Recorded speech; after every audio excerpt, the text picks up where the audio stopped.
Les gens de l'EPAM, là, ils sont tellement bouchés que, fort de l'impunité dont qu'ils bénéficient dans le pays, ils se permettent tout. Et ils se disent que rien ne va leur arriver. Ils se disent, on va dépenser l'argent public comme on veut, rien ne va nous arriver parce que aujourd'hui, nous servons un pouvoir qui nous protège et il se passera rien. Il se passera absolument rien. Et donc, mais ce que les gens oublient, c'est que les dénonciations que nous faisons aujourd'hui, ça va vous rattraper plus tard.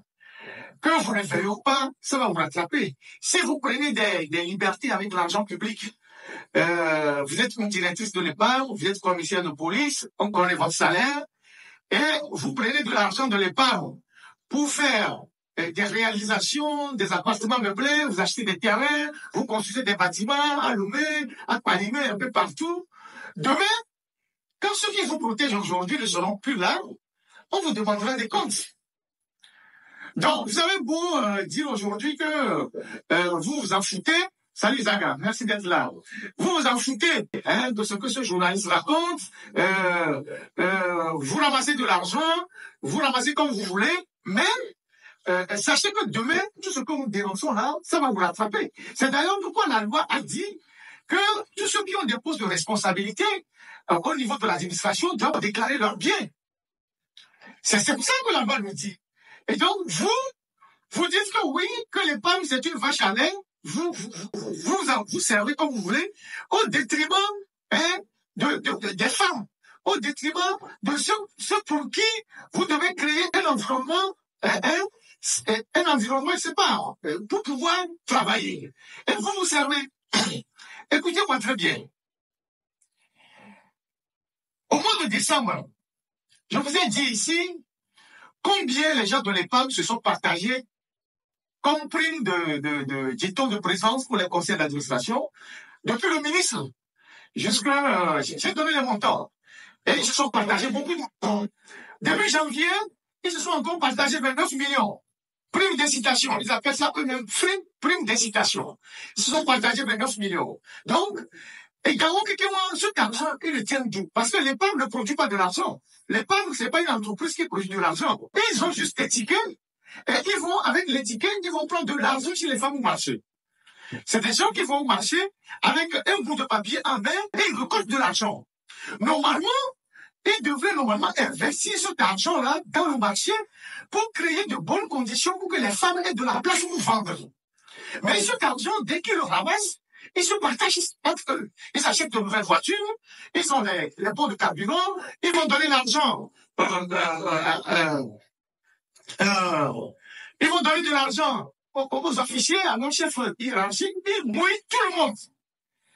Et donc, aujourd'hui, la directrice même de l'EPAM est en palabre avec ses propres gars qu'elle a recrutés pour collecter l'argent. Parce que, puisque elle-même elle vole, puisque elle et les autres se partagent l'argent, les jeunes qui sont les collecteurs, eux aussi, ils ont mis des circuits parallèles pour harceler les femmes et se faire de l'argent. Alors, en décembre 2024, écoutez-moi très bien, l'EPAM a récolté comme ticket au grand marché 225 millions.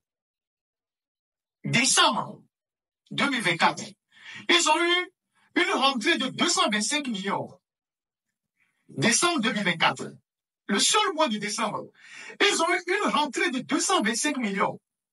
À l'heure où je vous parle, ils n'ont plus d'argent pour payer leurs prestataires. Ils ont des tensions de trésorerie. Ils vont payer les salaires avec un retard, mais ils ont des tensions de trésorerie. Il y a des prestataires qui ne sont pas payés, et des gens qui viennent ramasser les ordures dans les marchés, les gens qui entretiennent certains marchés, les gens des factures qui ne sont pas payées. Et pendant ce temps, eux, ils se partagent l'argent. Donc, les 225 millions qui sont récoltés en décembre 2024, ils se sont partagés ça en différents primes. Primes d'incitation, primes de ci, primes de ça, bons de carburant, et tout. La dame qui avait été directrice de l'épargne avant l'arrivée de cette commissaire de police que Boubessi a placée là, Madame Ayele, quand elle partait de l'épargne, elle avait laissé un DAT de 500 millions. C'est ce qu'on appelle DAT. C'est un dépôt à terme. C'est tout l'argent qu'on met dans un compte, dans un compte bloqué pour faire des projets. Elle avait un DAT de 500 millions. Elle avait laissé un DAT de 500 millions. Dès que l'équipe actuelle est arrivée, la première chose qu'ils ont eu à faire, c'est de dilapider ce DAT-là, de 500 millions. Mais nous avons nos mamans qui sont au grand marché, qui sont sous le soleil, qui n'ont pas de place pour vendre, qui sont bousculés par les gens dans le marché. Est-ce que vous trouvez que c'est normal? Quand on en parle, et on a quand même des autorités dans le pays, parce que le premier qui couvre cette corruption, c'est le ministre de l'administration territoriale, Monsieur Awate Otabalo, parce que c'est lui qui est le président du conseil d'administration de l'EPAM. En plus, il y a la ministre du Commerce, Madame Livedor, et maintenant il y a la gouverneure, Madame Kassa. Donc, c'est ce groupe d'individus, bien, voilà, c'est ce groupe d'individus qui cautionne la gabegie de la directrice générale de l'EPAM. Ah ouais, je vois bien le ministre qui s'est connecté. Voilà, monsieur le ministre. Donc, vous voyez, je l'ai vu se connecter. C'est le ministre moi, je l'ai vu se connecter.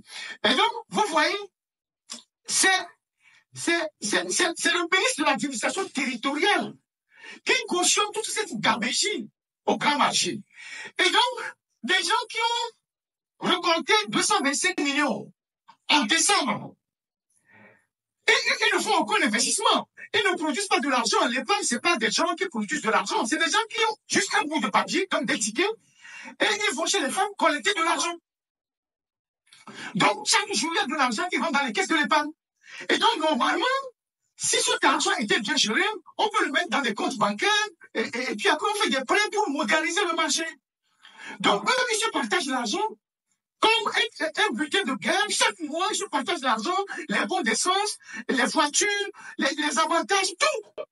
Sauf les femmes qui sont sous le soleil. C'est pas normal.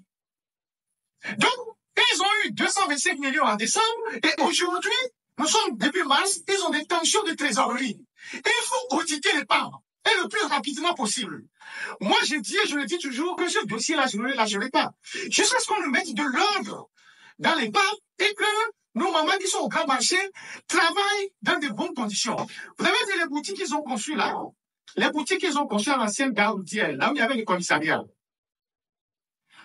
Les boutiques qu'ils ont construites, là où il y a le commissariat, eux-mêmes, ils appellent ça centre commercial. Là où il y a les boutiques qu'ils ont construites là,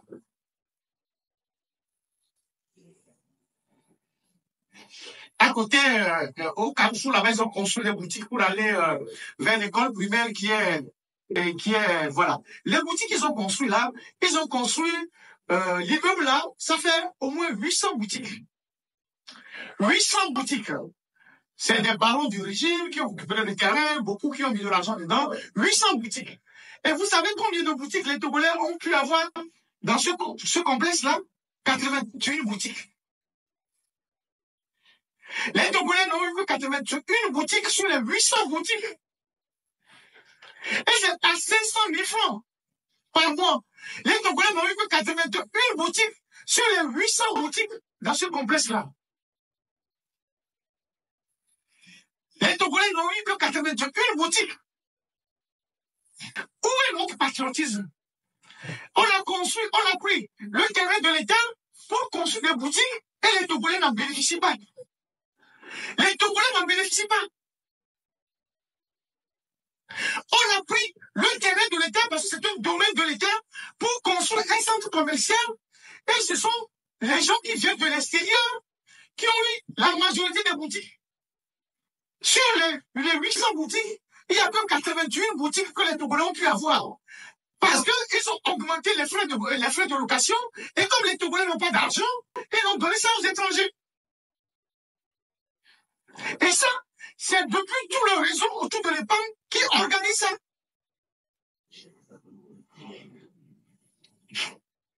Est-ce que c'est normal? On ne peut pas continuer à accepter des choses comme ça. On ne peut pas. Donc, il faut revoir toute l'administration du grand marché de Lomé, l'administration de l'épargne. C'est vrai que quand je sors, je parle de l'épargne, la directrice là, elle est paniquée, elle fouille dans son bureau, elle se pose des questions, si Ferdinand a passé le micro dans son bureau, où est-ce que je passe pour avoir des informations, et tout, tout ça. Mais vous n'avez pas un niveau de conscience pour comprendre que ce qu'on est en train de vous dire là, c'est une alerte. Demain, vous serez poursuivi par ce que vous êtes en train de faire. Même si on ne vous fait rien aujourd'hui, tout ce que vous êtes en train de faire aujourd'hui, ça va vous rattraper demain. Ceux qui vous protègent là, est-ce que vous savez s'ils vont perdre le pouvoir dans 2 ans, 3 ans, 4 ans, 5 ans? Dans 5 ans, vous serez où? Dans 10 ans, vous serez où? Si Dieu vous prête vie. Les gens vont vous arrêter. Ceux qui vont venir, peut-être que ce sont des gens qui ne vont pas accepter la corruption, ils vont faire les audits, ils vont vous foutre en prison. Ils vont retrouver vos réalisations, ils vont le comparer à votre salaire de commissaire. Ils vont se rendre compte que vous avez fait beaucoup d'argent sur le dos de l'État. Pour le moment, vous êtes sûr que rien ne va vous arriver, donc vous faites ce que vous voulez. Vous avez les oreilles bouchées et vous faites ce que vous voulez. Et vous pensez que c'est ceux qui vous dénoncent qui font mal. Alors que vous vous amusez avec l'argent public.